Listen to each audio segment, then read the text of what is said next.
Hello friends, you are welcome to Being an Engineer YouTube channel. Today we will see gears and classification of gears. First we will see why do we use gears. Basically we use gears for the power transmission from one shaft to another shaft. We can also use belts and ropes for power transmission, but what happens because of slipping effect of belts and ropes, velocity ratio gets reduced. Because of that, whenever we need perfect velocity ratio, we go for gear drive. Then where do we need such a perfect velocity ratio? We need in our mechanisms such as clocks, cars, etc. Now we will see classification of gears. There are different types of classification of gears, but we will see according to position of axis of shafts. According to position of axis of shafts, gears are classified into three types. First one is parallel axis gears, second one is intersecting axis gears, and third one is non-intersecting and non-parallel axis gears. What happens? In parallel axis gears, shafts of meshing gears are parallel to each other in such a way. In intersecting axis gears, shafts of meshing gears intersects each other like this. But in case of non-intersecting and non-parallel axis gears, it neither intersects each other nor parallel to each other.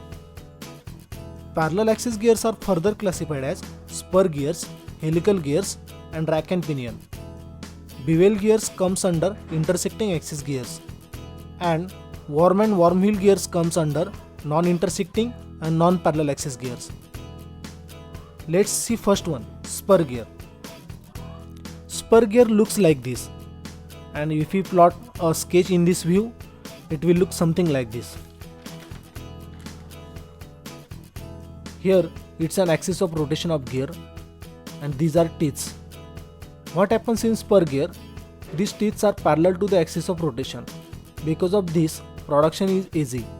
Ultimately, because of easy production, its cost is less. But spur gears are noisy in operation. It's actually drawback of spur gear. Because of parallel teeths, engagement and disengagement of meshing gears is sudden, which leads to noise. Second one is helical gear. This is axis of rotation of gears. These are teeths of gears. Now in helical gears, these teeths are at some angle to axis of rotation of gear. Here helical gear overcomes the drawback of spur gear, that noisy operation. These gears are smooth in operation. Because of gradual engagement and disengagement of meshing gears, these gears operate smoothly. In comparison with spur gears, production of helical gears is difficult. Because of difficult production, its cost is higher. Helical gears are again classified as herringbone gears. When we use single helical gear, because of its teeths, it creates an axial thrust on shaft of gear. To avoid this thrust, we use two helical gears together, which cancels each other's axial thrust. These gears are called as the herringbone gears. Generally, herringbone gears are used in heavy machineries. Third one is rack and pinion. We use rack and pinion gears where rotary motion is converted into linear motion. Basically it's spur gear only.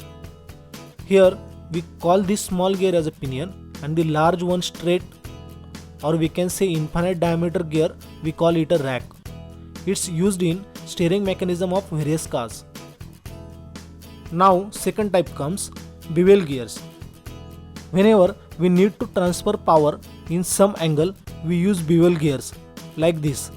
Usually bevel gears are used in the shafts which are at 90-degree angle. However, we can use at any angle.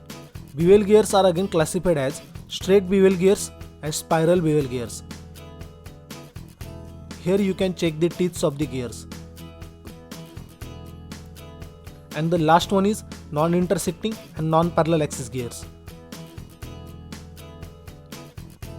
As we can see here, shafts of the gears are neither intersecting nor parallel to each other. We use worm and wormhole gears where large velocity reduction is needed. Here we can get velocity reduction from 20s/1 to up to 300s/1.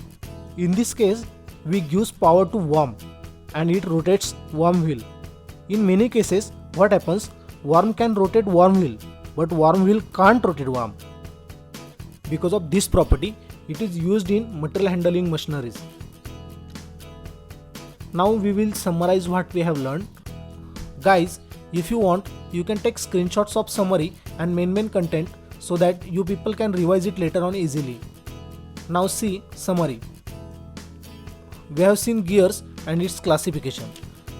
According to the position of the axis of the shafts of gears are classified as parallel axis gears, intersecting axis gears, and non-intersecting and non-parallel axis gears. Parallel axis gears again classified as spur gear, helical gear, and rack and pinion.